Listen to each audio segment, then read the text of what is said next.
So, you're thinking about starting a community on Skool but aren't sure where to begin?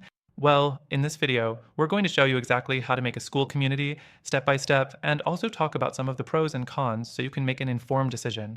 Stick around until the end, because I've got an exclusive offer for you that could save you time and help you scale faster. First off, creating a Skool community is incredibly easy. Once you're signed up, the first thing you'll want to do is set up your school.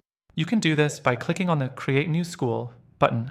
After naming your school, you're taken to a very user-friendly dashboard where you can easily adjust settings and customize your community's appearance.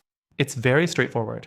However, if you're someone looking for a more advanced set of customization options or more flexibility with design, Skool might feel a bit limiting.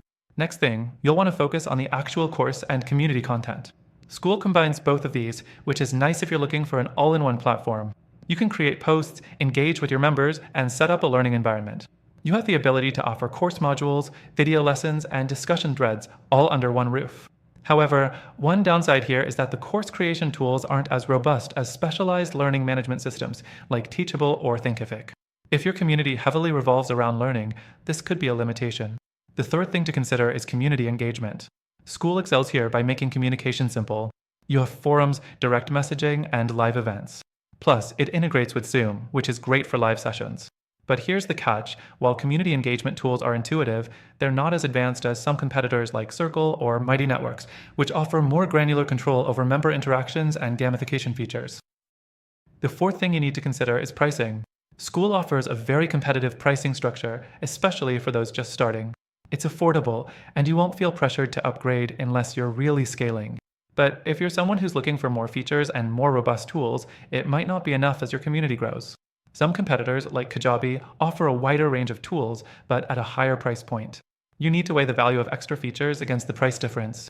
Now, here's the part you've been waiting for: alternatives. While Skool does a great job of providing a simple, streamlined experience, there are some other platforms that might be better suited depending on your needs. For example, if you're after more customization and scalability, you might want to look into platforms like Circle or Mighty Networks. These platforms offer more flexibility, especially if you're serious about monetizing your community or need a more polished experience for your members. But before you make a decision, I have something special for you.